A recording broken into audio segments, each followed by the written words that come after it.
Tons of talking, top rope walking, ultimate Xing, serious flexing, never be vague with your boy Craig, and opinion mixing from Pete to Nixon. Keep doing things in an impactful way. Bloody nonsense, as the Brits say.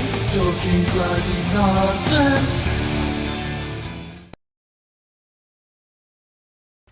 Yes, it's me, it's the MIC, back once again with the one and only Peter Nixon. This is Talking Bloody Nonsense right here on the TNA IW channel. It's a new week, it's a new impact, but first things first. Nixon. All good here, thank you, Craig. My copy of Bound for Glory 2022 came in the post, so my collection is once again complete. Got to talk about with you. It's literally the first time I'm chatting to you face to face for, well, close to a month. Yeah, it's been a minute, and a lot has happened in that since I last spoke in December. So yeah, almost a month. As this goes out, would have been a month.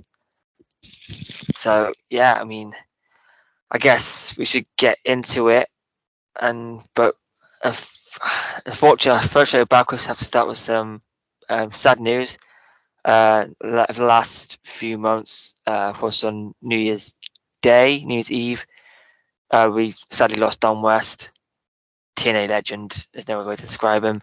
And of course, over the last few weeks, Jay Briscoe, former Impact Tag Team Champion, Ring of Honor World Champion, the whole Ring of Honor legend, unfortunately passed away due to a car accident.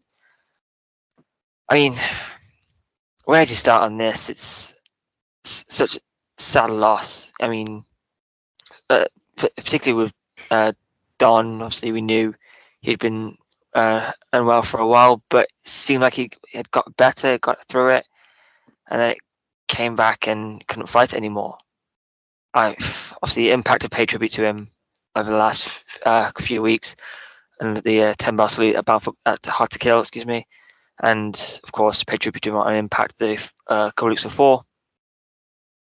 Yeah, like it's Don West. That voice is iconic, and it hit me harder than I was expecting. I must admit, it did hit me harder than I was expecting, and yeah, it's. The fact that Don West is no longer with us is something I wasn't prepared to talk about, but it's something we have to now discuss and pay tribute to him, because what a person he was.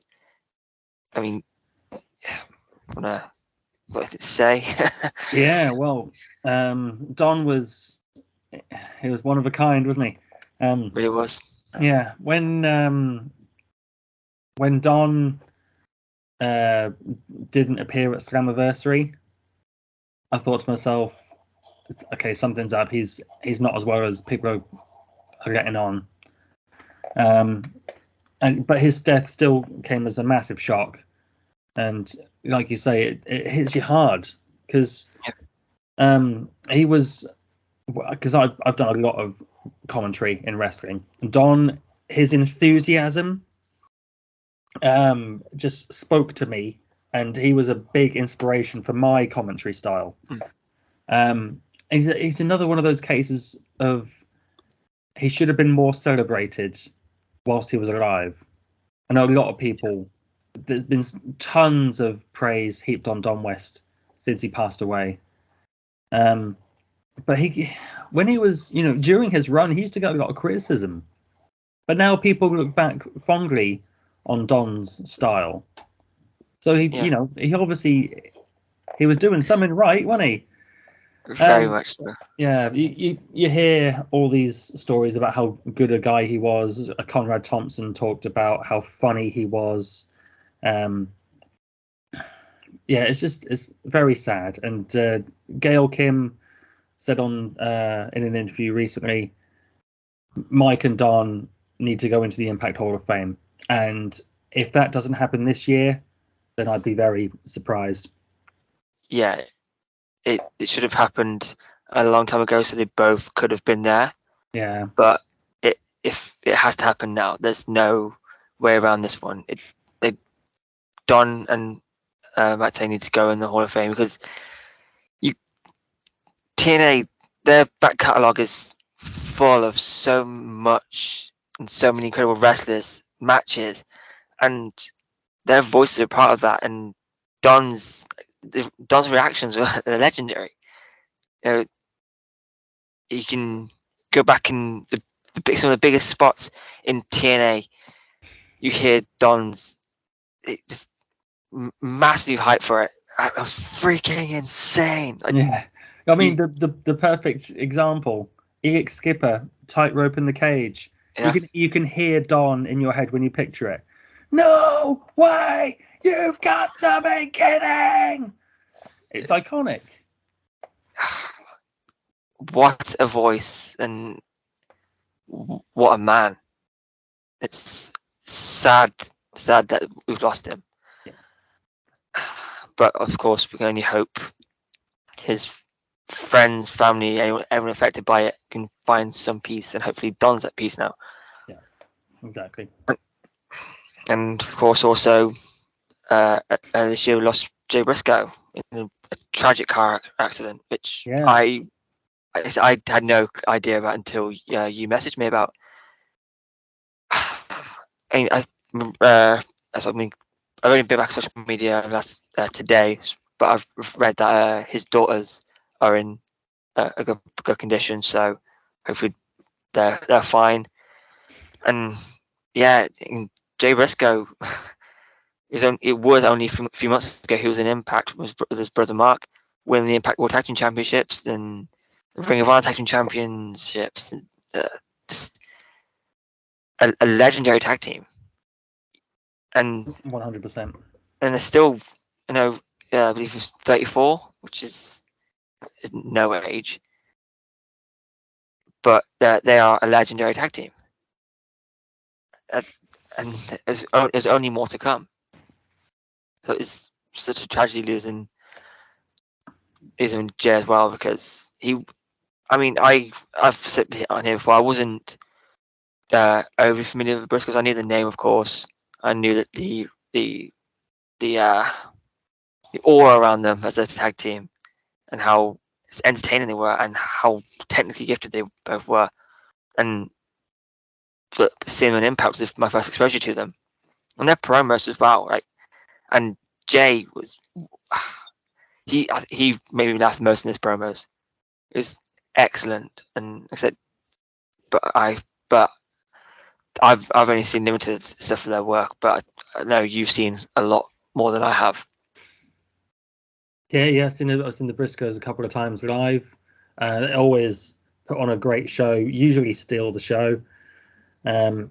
Jay was involved in the very first official Ring of Honor match, which was Jay Briscoe versus Amazing Red.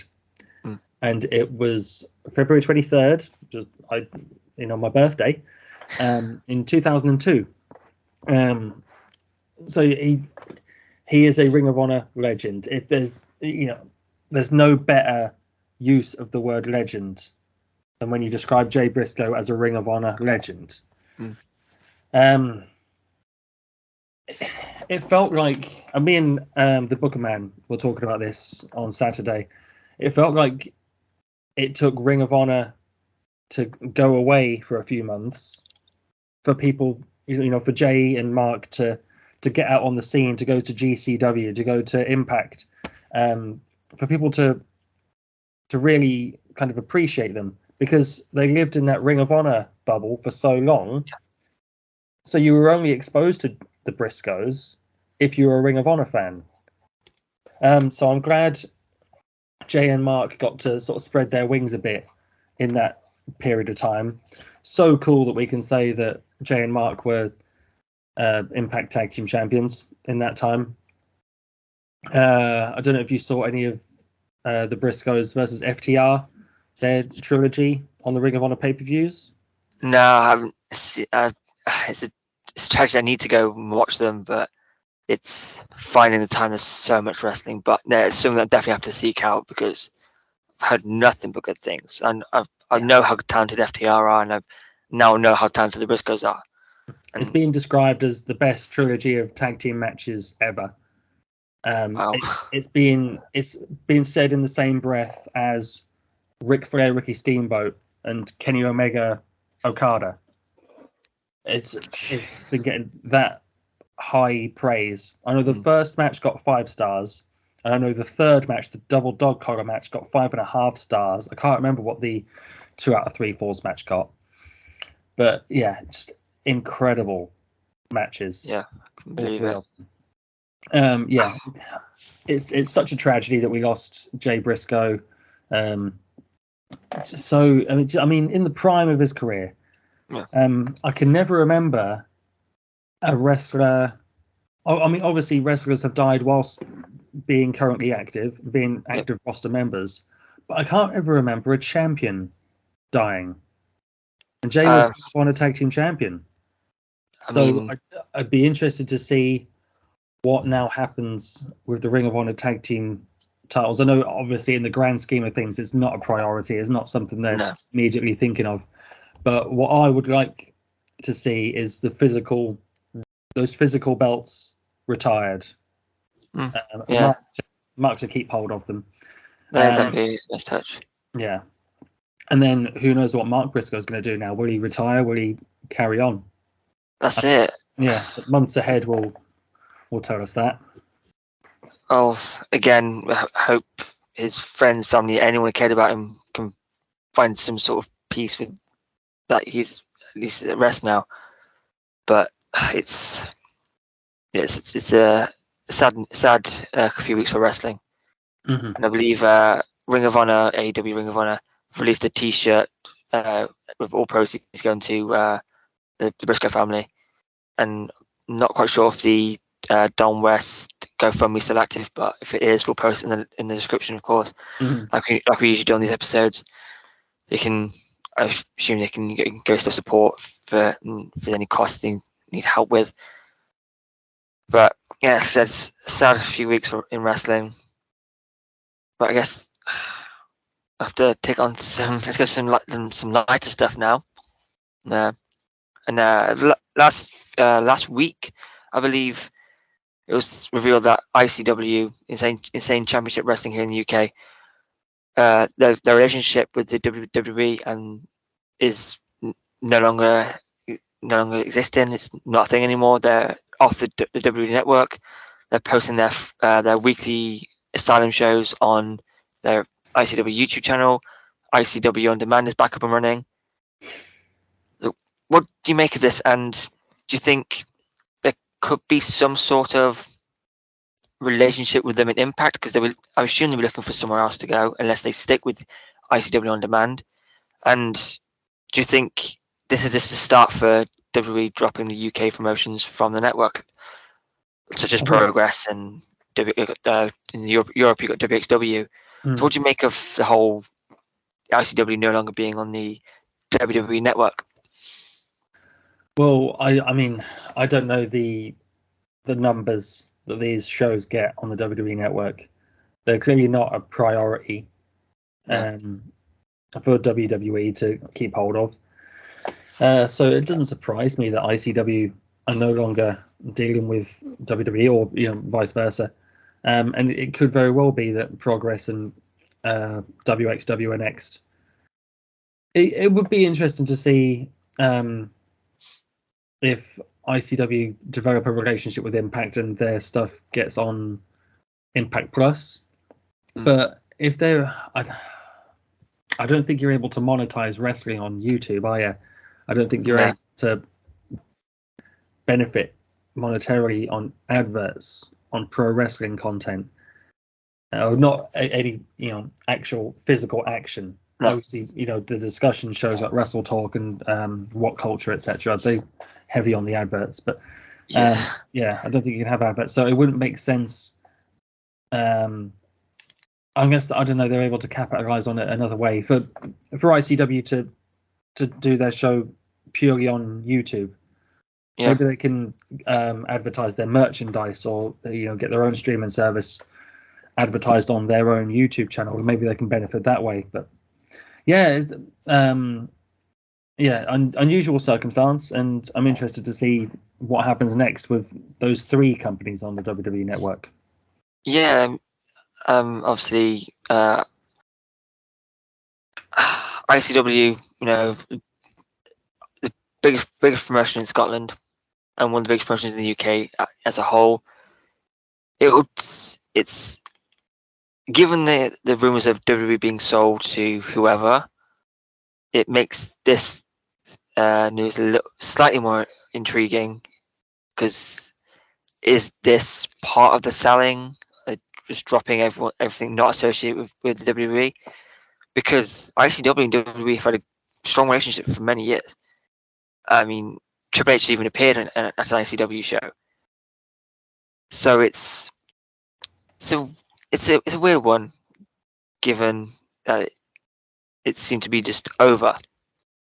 I don't know if agreements ran out. Obviously, I don't know how long the agreements were in place for, but yeah, I would like to see Impact and ICW work something out. I know Josh Alexander's coming over here, over here from the 4th of February, and working with Sovereign Pro on the 5th. He's facing Kez Evans from ICW. Maybe that I don't know. Maybe they make that the digital media exclusive match for the YouTube, which they haven't yet. When Impact decides to come over to the UK, they haven't yet, but they can always start. Yeah, I think be intriguing, because we know Impact have been looking to come back over to the UK for a while now, and these bit by bit they seem to be. On the 4th of Feb, Impact with Josh Alexander holding a media day with Josh Alexander in Manchester, and spoiler alert, we've been invited, but I'm just wondering whether I can get to Manchester the day before and maybe stay the night or something, because that'd be definitely worth going to. But as far as ICW and on the network goes, I don't imagine they're getting a lot of views. I think, as far as I'm aware, that one of the biggest shows is the Square Go, which is one I tend to tune in for ICW. So it's always fun. Been a while since I watched one, but a couple of years ago, had Sammy Callahan and Jake Christ in the Square Go, which it was a bit of fun. I think, though, if Progress don't go, then it's clear it has something to do with ratings, because Progress, again, they are the biggest promotion in the UK, as currently. So, and I guess that's how I tend to watch Progress, is on the network. But yeah, it's obviously their relationship with the WWE must have helped them, because multiple times they had the UK Championship defended there. With their, I believe it was mainly with Pete Dunne. But on the other side of that, with the Impact and ICW relationship, Drew Galloway, when he was Impact World Champion, TNA World Champion, he showed up Brown when he was the King of the Mountain Champion. Worked those shows. Grado. So many of the British Boot Camp guys were mainstays for ICW. Yeah. So maybe this could be something there, but again, maybe it's just us speculating. I think because Impact, they want to come back into the UK. ICW, one of the biggest promotions in the UK, are no longer associated with the WWE. So who knows? Maybe we could be seeing something on that one. But I guess only time will tell for now. So now we're going to move on to actual Impact news. And if you tune in to Hard to Kill, you've seen this. We have 2 new signings. One in the returning Frankie Kazarian, which I'm very excited for. And the other one, again, if you've been reading the news blogs, you've seen that Anthem trademarked the name Santino Marella. And then, of course, at Hard to Kill, who comes out as the new Director of Authority? Santino Marella. Yeah, as not Anthony Corelli, full on Santino Marella. What was your reaction to, first of all, Santino? Did you see the news of the trademark, and then what did you make of him actually showing up in Impact? Yeah, I saw the news of Anthem trademarking the name Santino Marella. But here's the thing about contract law. You can contract a name all you want. The physical likeness still technically probably belongs to WWE because it was a character on their television show. It was the same when Scott Hall debuted in WCW, but was still doing the Razor Ramon voice. Yeah. WWE sued WCW because it was a portrayal of Razor Ramon, even if he wasn't using the Razor Ramon name. So WWE are well within their right to say, nah, Santino Marella, you can't be doing that character on Impact Wrestling. I don't think they will sue. Impact right now are probably not on the list of priorities. Nah. I think they've got other things going on. They should probably prioritize. And it would be bad publicity if they just sued Impact Wrestling over a gimmick that WWE haven't used full time in 10 years. Yeah, a couple of Rumble appearances, and that's about it. Yeah. So yeah, I don't think. What am I trying to say? I don't think Impact are technically allowed to do it, but they will get away with it. As far as how I feel about Anthony Corelli, Santino Marella coming in, I'm fine with it. I know people are a bit like, really, Santino Marella? But I always enjoyed the Santino character on WWE. I think he's still got a lot to give. He's still got a lot of appeal. I'm fine if we never see the Cobra again. But as a director of authority, I loved what they did last week on Impact with Ernest the Cat Miller. Yeah, excellent. Yeah, with Santino trying to get advice and inspiration from classic authority figures. And we know Eric Bischoff was at the Hard to Kill Fallout taping. Indeed. So I obviously, we don't read spoilers. We are spoiler free here on Talking Bloody Nonsense. I do not know if Eric Bischoff did indeed make an appearance. But it would be cool to see if he didn't make an appearance live, if they did something backstage. I'm excited to see what else they do with Santino as the director of authority. Yeah, I'm all for it. Absolutely. Yeah, I was happy to see it, even though I tried to avoid as many spoilers as I could for Hard to Kill, because I caught it on the Tuesday instead of the Friday. But yeah, I was happy to see him. I don't mind the Cobra. It doesn't bother me that much. As far as the authority figure thing, yeah, it works. I doubt Santino wants to wrestle that much anymore, and so I think an authority figure is the way to go. Ernest the Cat Miller coming in, a genuine surprise. I had no inkling that was going to happen.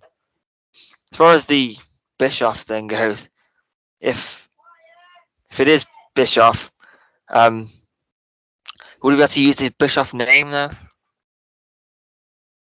Last time we saw him, Garrett took the name off him.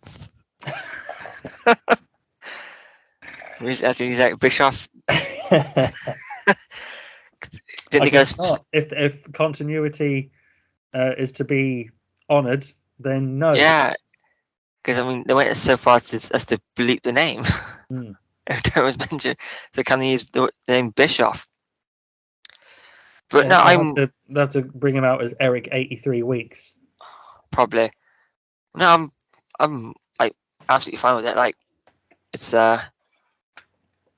Santino's great character, and no, I don't think WWE were that bothered about him using that character on Impact when it's to them. I mean, I don't think they're even aware of Impact anymore. They were at the start, but I don't think they're bothered now. They were aware of Impact last year at the Royal Rumble. Yes, very true. And who's to say that they won't be this year as well? Yeah, I mean, if rumours doesn't be believed that this is going to be a very Forbidden Door heavy Royal Rumble, then I think we worth a watch. As I mean, it usually is for me anyway. But it's just who they could use, who they could bring out that would get instant recognition. That's where I'm. I mean, it could be Mickey James again. She is the Knockouts World Champion. I think it's 100% going to be Mickey James again. I think Mickey James rocks up in the Royal Rumble with the Impact World title, and I think we see Zack Ryder make an appearance in the Royal Rumble. Yeah. Not Matt Cardona, Zack Ryder. Zack Ryder. I mean, at this point, anything is possible, but it all depends if Vince has the book for the Royal Rumble. I reckon he has, Yeah, he'll be back tonight on Raw as well. Oh God, yeah, he's going to be on Raw tonight, isn't he? Yeah, of course he is. He is. Spoiler alert, is recording on the Monday, so Raw hasn't happened yet. But if he does, let us know. Because he's going to make an appearance on Raw as XXX. Of course, it's his creation. He's going to want to be there to let everyone know that he created it. And also simultaneously ruined it. Yeah. Oh, I was looking forward to that as well. Yep, he'll be there. Just as, I mean, I'm half tempted to stay up for it just for DDP. Is DDP on it? Yeah, he's been revealed. He's going to be on, which I'm all for. Love DDP as well as the DX lot, minus Billy Gunn, of course, and the $1 Million Corporation are going to be there as well. Okay. Teddy DiBiase, I think, was it Money Inc? Money Inc. Yeah. Yeah. Teddy DiBiase and IRS are going to be there as well, for whatever reason. Okay. But yeah, so that's the Santino Marella portion covered, and a few others covered. Frankie Kazarian, after again Hard to Kill, and it was rumored in the Twitter sphere that Frankie Kazarian has re-signed with Impact Wrestling after the 4-way elimination tag team match, which was won by the Mexican Machine Guns, which we're getting more into the final 10. Out comes Frankie Kazarian, lets everyone know that he's come back home and he didn't want to sit on the shelf, took a risk, and come back to Impact Wrestling. What was your reaction to that? Because it's something we've been talking about for a long time. Since you popped up again, we were saying, what if he comes back to Impact? What if something can happen with the contracts? Turns out the contract's running up anyway. Mm. How did you feel about Frankie Kazarian coming back? So I said to Kaylee, she was watching bits and pieces of it with me as we were watching it live, and Kazarian came out after the tag match. I said, bloody hell, Kazarian's in Impact more than he is AEW. And Kaylee made a quick gag. Oh, he's probably sacked off AEW. He's probably in Impact now. Sure enough. Spot on. Yeah. Spot on. Yeah. I am absolutely chuffed. I think Frankie Kazarian is one of the most underutilized, underappreciated wrestlers in modern times. I think AEW. I know he was the first ever AEW World Tag Team Champion with Scorpio Sky, another underappreciated talent, by the way. Mm. But Kazarian never really got utilized to his full potential in AEW. He started doing this Elite Hunter gimmick, and it went nowhere. Had so much potential. He could have been, cutting the legs out from Omega, trying to get a title shot against him. He'd be taking out Nick and Matt Jackson, taking out Brandon Cutler, and bits and pieces like that. It would have been really interesting, but they just didn't do anything with it. So now, You know, he starts popping up in Impact, does the big match with Josh Alexander. They go 40 minutes, one of the best matches last year. And they do that big hype piece on him where he says, you know, if I don't win the Impact World title, then no, I have to win the Impact World title. It was really well done. And he must have watched what they did with, I'm talking about Frankie Kazarian now. Kazarian must have watched what Impact did with that package and the hype for that world title match, the time he got in that world title match, and thought, yeah, I'm being wasted in AEW. If I can get a good deal with Impact, then why don't I just come here? So yeah, I'm absolutely chuffed he's now in Impact full time. All right, Dinky. A long-term contract, from what I understand, and I 100% believe that he will be the Impact World Champion in the time of his contract. Yeah, I can fully go for that. You know, like I said, AEW, you know, SCU at the beginning, you know, they worked really well because that's at the point where I was watching it. Obviously, faded off after a couple, but no, I saw what SCU were all about. When Kazarian came out, I was genuinely surprised because I had no idea he was going to be there. So I was genuinely surprised. Then yeah, he said he's signed back with Impact. It's great signing. It's like I said, we've talked about on here a lot. What if Kazarian comes back to Impact? It's happening. Now I just hope the first step for me, get rid of that theme song. Get rid of it. Is that from his band? I have no idea. If it is, I apologize, but change it, please. It's the AEW one. It's not a great song. If he does indeed use music from his own band, then there's got to be a better track. Yeah, and we can also drop the Heavy Metal Rebel thing as well. Yeah. And bring back the Bad Influence theme. I say bring back the old Kaz music from when he left Serotonin. Yeah. That was a banger. Yeah. Actually, when Kazarian came out and with the guns, part of me was hoping for Daniels as well. It's the first thing that I thought when Kazarian came out, because he met Motor City Machine Guns on the ramp. I thought, oh my god, are we getting Bad Influence? Oh, that would have been great. Yeah, when it didn't come out, I was kind of disappointed, but then that disappointment immediately left because it's Kazarian, he's back finally. Because I'll go for the world title win in his contract. I mean, obviously, he's got to do something with Kazarian and Macklin first. Oh yeah, because you can't just leave that unfinished. But just quickly, since we have time for the final 10. Obviously mentioned to her that I was watching this week's Impact. What did you make of the Bully Ray Mickey James thing? I thought that was really cool. I really enjoyed. I mean, it was a really good episode of Impact, but the opening segment and match, which went half an hour, excluding commercial breaks, it was really long, but it was really cool. I very much enjoyed it.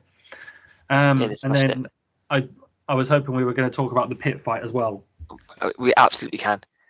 I thought that was absolutely brilliant. So good. Yeah, couldn't agree more. Everything from the way it was presented to the match itself to Speedball not just being, the guy who can kick and do the flips and stuff, to actually having something. Yeah, and Kenny King worked it to perfection as well. Yeah. Every bit of it. I thought, it's fantastic. That kick to the steel chair at the end. Yeah, excellent. It was just such a different presentation, wasn't it? Something totally unique and something completely different from anything you see in wrestling in this day and age. Yeah. I used to be big into UFC. I just don't think there's any characters in it anymore, really, so I kind of fell out of it. But yeah, anytime there's that sort of crossover, when it's done well, I really enjoy it. Yeah. There's also times where it's not done well, like Raw Underground. But, you know, for example, when Kurt Angle wrestled Samoa Joe at Lockdown in 2008, and it was kind of a mixed martial arts presentation, I thought that was really cool. But yeah, I thought Speedball and Kenny King did a great job of also keeping it relevant to wrestling. They did essentially an indie-rific wrestling match, whilst also presenting it as a mixed martial arts fight. I thought it was absolutely brilliant. One of my favorite. I know it's only January, but it's one of my favorite matches this year so far.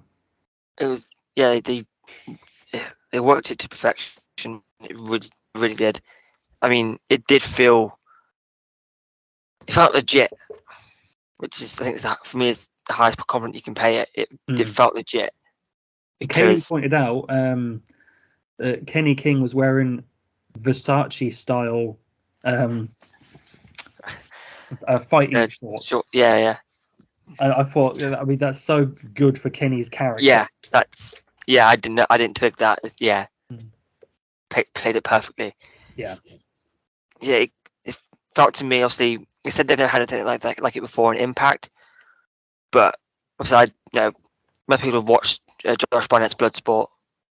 It was definitely that feel, and it was, I mean, wow, because on Bloodsport, Josh Barnett versus Suzuki, obviously another level, but again, that felt legit because those two are legit. Yeah. The thing is, with Bloodsport, I think a lot of the fights on there are very skippable. I think, I mean, one or two matches like that on a show would be enough. But a whole card of matches like that, I found it really boring. Yeah.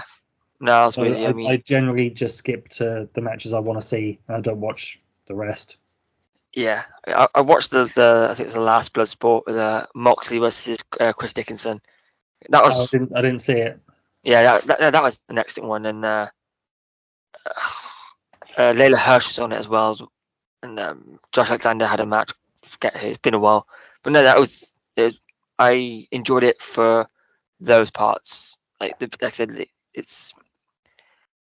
I have it as a special feature, a special main event. Yeah. But as a whole card, no. But no, Impact have never done that before. They've had MMA matches before, but most of them are kind of jokey, like Angle versus Jarrett. Oh God, Jeff Jarrett's MMA run was absolutely brilliant. Yeah, but obviously it's completely different level to what Speedball and Kenny King did, because it had a bit more behind it. Obviously, that rivalry was between Angle and Jarrett, obviously personal. This one was just Kenny King trying to get Bailey pissed off, and it worked. Yeah. Worked very, very well. So, but all in all, it's as far as Kaz and Santino go, I'm very excited because we have an authority figure that because people were starting to complain about Scott D'Amore, even though I thought it was great every week. But now we've got someone different. Keep your product fresh, and yeah, and I think Impact have realised that, and they've gotten someone. It was very entertaining. It's one thing to say about Santino. It was very entertaining. I mean, his run with Beth Phoenix as the IC and Women's Champion, excellent. So I'm all for seeing what comes with this, and also with Kazarian, because it's Frankie Kazarian back in Impact Wrestling. What's not to like? Exactly. One last thing about Santino. It might take him a few weeks to get there, but I'm looking forward to seeing Santino's first reaction or first interaction with Johnny Swinger. Oh. I think those two will bounce off each other very well. Oh, that's going to be a lot of fun. Yeah. I'm I'm proper into this with Santino. I mean, again, quickly before we move on, again, Twitter, which we still need to do that feature where we read out the negative comments, but a lot of people, because obviously Dirty Dango was involved in this one. We had Matt Cardona, we had Santino Marella, we had Ernest the Cat Miller, and of course, people refer to him as the Rejects. Yeah, but what do you make of Impact bringing these guys who didn't? Because Impact have done this for years, bringing the guys who didn't get a fair shake in WWE the first time, and Impact giving them a chance. Obviously, Dango's in and out. I saw recently Mojo Rawley was at the tapings, just gone. I think he was there as a fan, but who knows? Maybe you pop up. But yeah, what do you make of if you bring these guys in? I'm fine with it. I mean, Yeah, as long as you keep your top programs to guys you're pushing, and dedicate a certain amount of time to Impact originals. Mm. I mean, I know Mickey James is the world champion currently. She's been on WWE for a number of years, but Yeah. she's technically a TNA original. yeah, Josh Alexander, Impact original. The Motor City Machine Guns are the tag team champions, TNA originals. yeah. Working well. You always get that. You always get the Impact haters, no matter how better the product is, how much we've moved on from LOL TNA. You always get those naysayers. Yeah, I don't know if you listen to any of Conrad Thompson's podcasts, but he's on Eric Bischoff's podcast, on Shivani's podcast, on Jeff Jarrett's podcast. He has been praising the hell out of Hard to Kill. He said it was a fantastic pay-per-view, and Impact is the best kept secret in wrestling. And I know that's like a bit of a backhanded compliment. yeah. But the fact that Conrad Thompson, who is widely regarded in the wrestling world by fans and peers, is when he's talking good about your product, you're doing something right, and it's a massive step in the right direction for Impact. Exactly. When he's talking, people are listening. Mm-hmm. Exactly. And it seems like they've got a really good relationship going with the Ric Flair's last match, and of course them showing up at the before the tapings after Hard to Kill. Yeah, it's Conrad is someone I really listen to. I haven't so much lately, but I was all of the Jarrett podcast, and Conrad's got a pretty clever brain on him, and that's understanding it. He's a genius in terms of podcasting and the mortgage stuff. He knows what he's doing, and he knows when he sees good stuff, he'll say it as it is. Exactly. I've always got time for Conrad when it comes to what he's got to say. But yeah, so some good signings coming in, and both of those happen at Hard to Kill. And speaking of Hard to Kill, I guess we'll take it on over to the final 10-10-10. It's weird how much I miss doing that. And we're gonna, because since we couldn't do it last week, we'll do it this week. And we're gonna take a look at Hard to Kill. Just quickly while I get the results up. Of course, the pre-show we had that Expedition 6-way. Mike Jackson returning, Yuya Uemura, Kushida, and Angels. Yeah, Delirious. Yeah. Holy moly. Again, the pre-show, we say it a lot on here, but it's very true. Impact put on a great pre-show. Countdown, whatever you call it. They know what they're doing when it comes to that stuff. Mm. I don't know if you got a chance to see the dark match yet. That went up on Impact's YouTube page. Oh no, Death Dolls yeah. against Giselle Shaw, Tasha, and Savannah. No, I'm going to check that one out. Really, really good 6-person tag. Yeah, I mean, obviously, on Impact, Giselle saying that she beat the Death Dolls on After Kill, so I'm guessing Giselle, Savannah, and Tasha won that one. Yeah, Giselle pinned Taya. Okay. Also, I'm very intrigued who Santino's going to choose as Giselle's tag team partner. I'm sure about that. And also, pretty sure we had Phoenix. Oh, be excellent. Obviously, it won't be Beth Phoenix. No. WWE, but can you imagine? Also, we had the Extreme Championship fin on the pre-show kickoff. Trey Miguel defeating Black Taurus. Again, I haven't really seen much of the kickoff show because went straight to the main show. But again, all in all, what's not to like about that card on the pre-show? What's not to like? So I guess we'll just get, since we've got a short amount of time, we'll get on to Josh Alexander and Bully Ray for Metal Mayhem. I genuinely haven't been that hyped for a face to beat the heel in a very long time. Mm-hmm. It really got me, especially when Jade Jen came to the ring. Yes, let's go kick the living shite out of him, and did not disappoint. It was brilliant. It was very well done. The only bit I really cringed at was Tommy Dreamer coming out. Yeah, looking like it was going to hit Josh and then hitting Bully, because it was so obvious and it was just a bit shit. Yeah, didn't bite for a second. Yeah. But yeah, the match was excellent, wasn't it? You know, Yeah. it was hard to watch in places, like a little bit gruesome.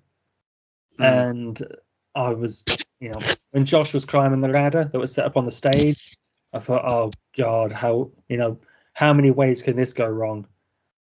But they nailed the spot, and the match was fantastic. I did say to Kaylee, once the match had finished, where do you go from here? The fans have seen everything, and that's the opener. I know. What a way to kick off.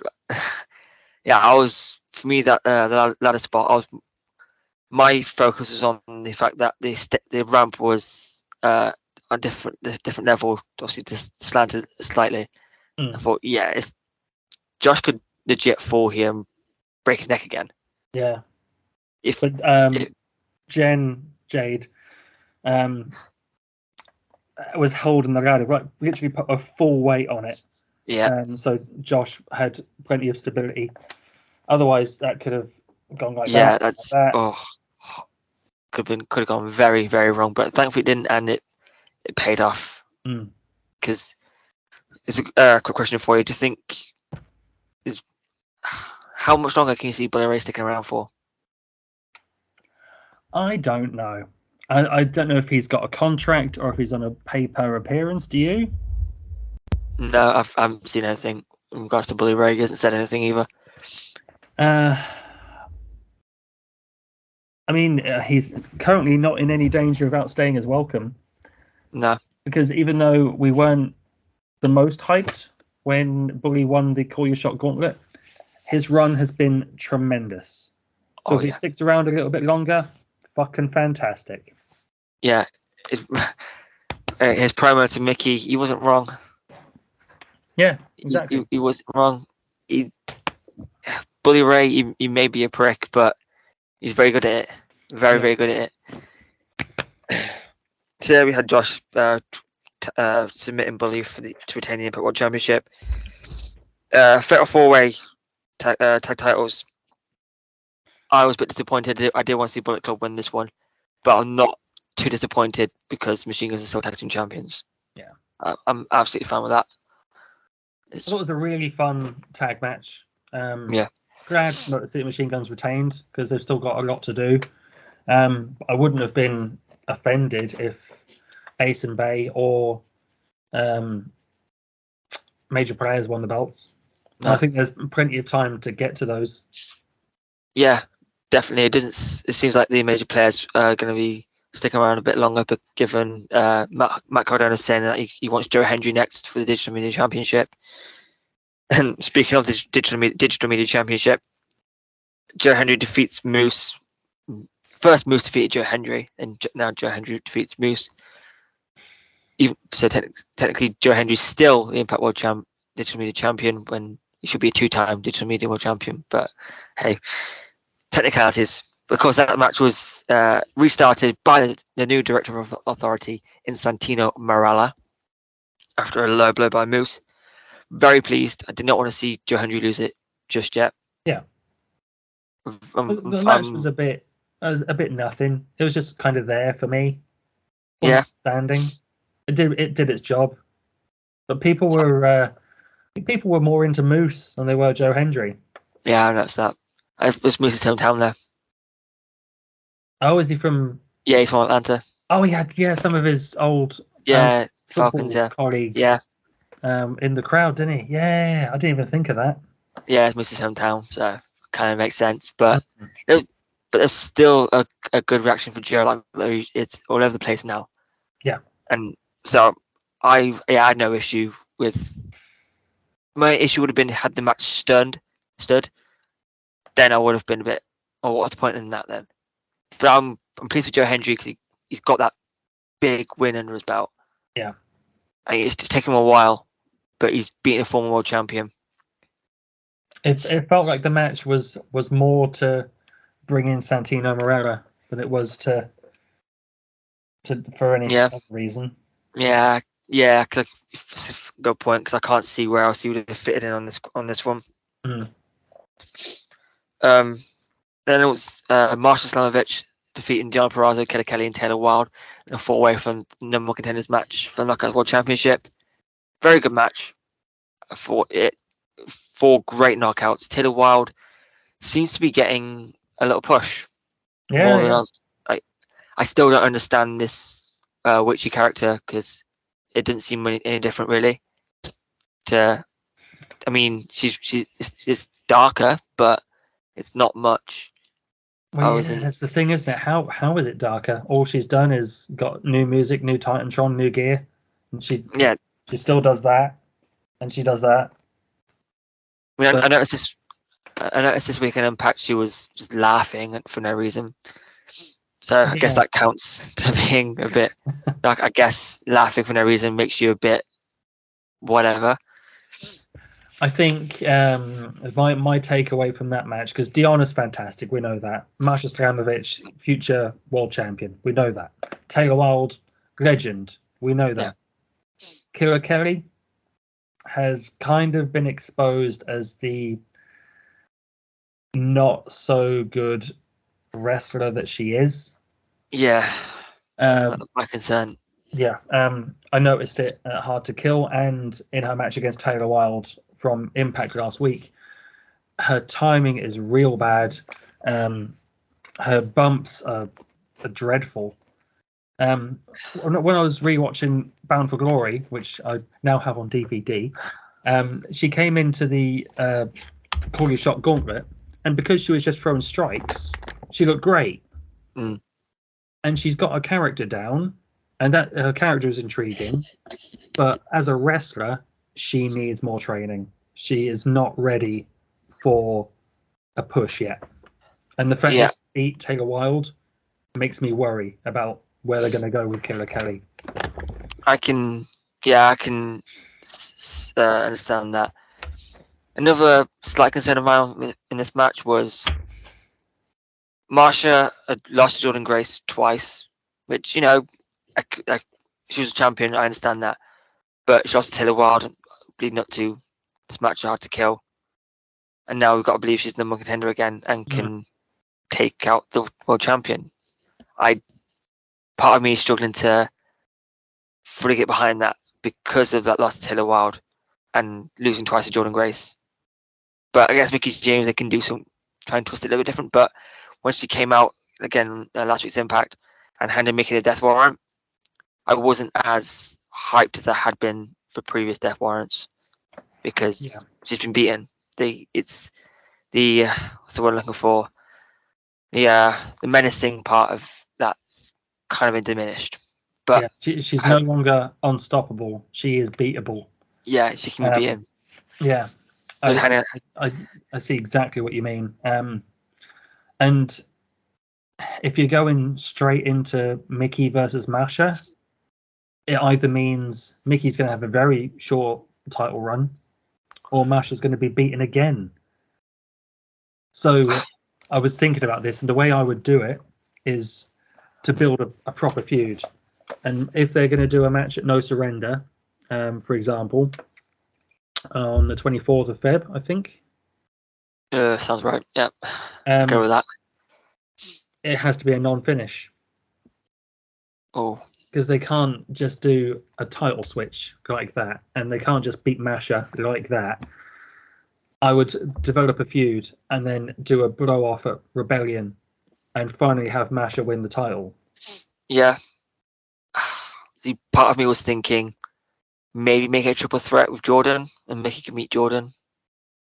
She wants to retain, and then maybe but then that's Marsha. But then I suppose Marsha can say I didn't get a fair number contenders match, and they can go from there. But it's be intriguing to see where they take this one, because like I said, that mystique of Marsha being, oh, Marsha's going to kill you, but she's been beaten 3 times. Mm. Her last 3 matches, I think, in terms of before Hard to Kill, because she disappeared after the Battle for Glory. I don't think she had a match before whatever the special was. I forget. No, she came back at Overdrive and had the last knockout standing match with Jordan, which was fantastic. Yeah. But she got beaten again. Yeah, following week. So hopefully something can come of this, and because I'd like to see Marsha as world champion. Yeah, they'll do it this year.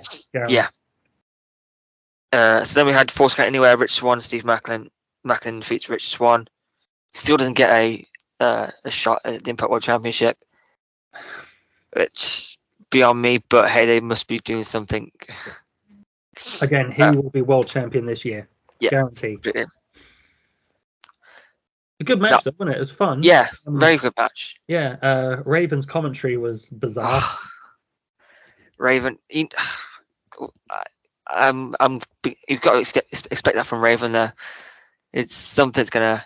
I did like him calling Hannah Finn and Ray Watt Tom and Jerry. That popped me a little bit. Yeah, that was great. It's excellent. Raven's Raven. Yeah. I did notice though. I'm assuming that's the bit outside was pre-taped, because Swann's jeans were clean when he got back in the ring. And they were very quick. Yeah, took him a few seconds to hit ringside. I think they maybe the gun a bit there. All in all, still a very, very good match. And the pinfall, I'm glad they didn't finish it in the ring, because that irritates me. In Force Count Anywhere. It irritates me. So, Eddie Edwards defeats Jonathan Gresham, and then PCO comes back, spitting sand. What's not to like? A very, very good technical match between Gresham and Edwards, and then return of PCO, getting Eddie and PCO. They still have a street fight from 3 tapings ago. Mm-hmm. So hopefully we get it this time.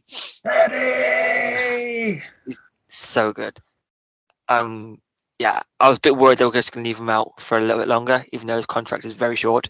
You can't have Hard to Kill on Friday the 13th without PCO, baby. It's excellent. And then the main event, Mickie James defeats Jordan Grace. Mickie tapped out.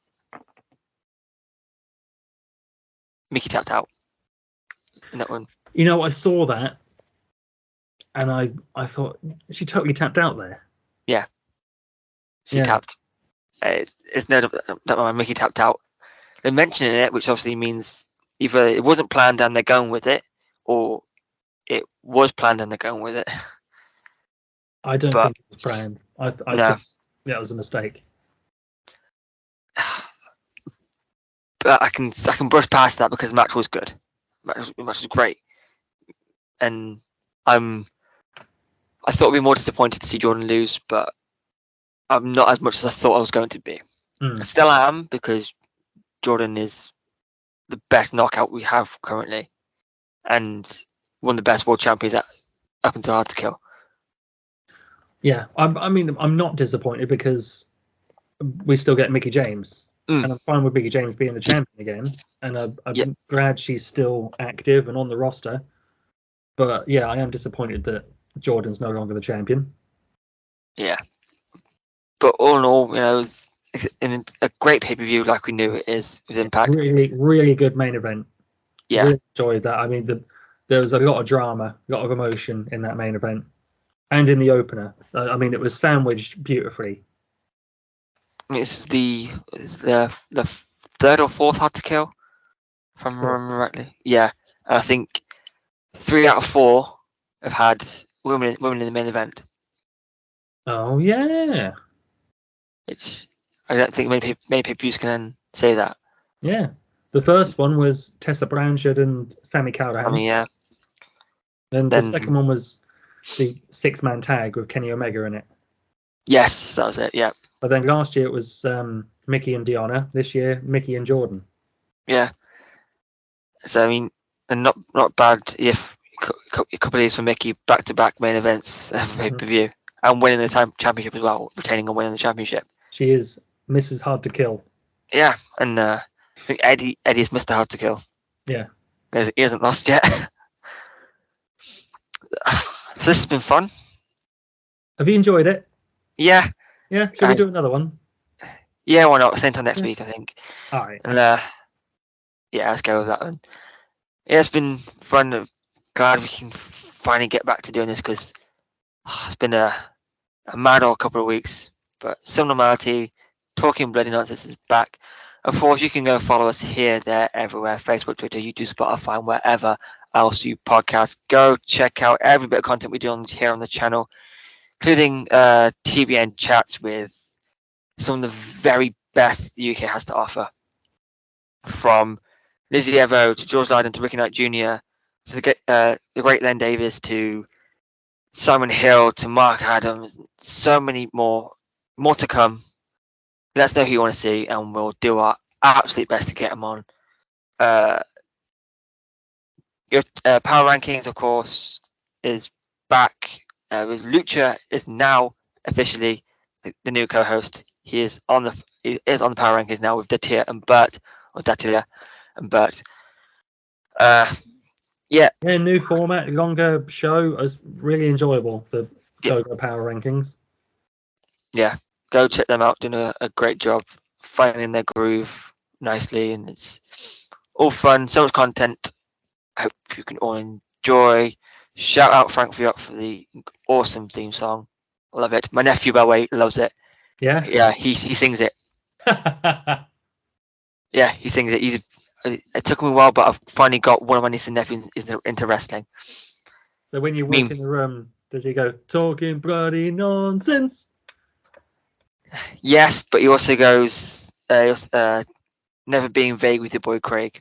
Is that a lot as well? So, love it. My nephew loves it. Peter Nixon. Yeah, he absolutely loves it. I mean, the minute his favourite wrestler is John Cena, so he's getting more into Impact, but I mean, he does like Josh Alexander and Speedball though. But he also seems to like Slapjack from the Retribution. Yeah, he's a big fan of Slapjack. Slapjack. Yeah, he's 5. It's fine. Okay, all right. He's got a cool mask, to be fair. Yeah, he's 5. It's fine. Yeah. So of course, go check out all we do. And until next time, I've been at MIC. This has been Nixon. Goodbye, my friends.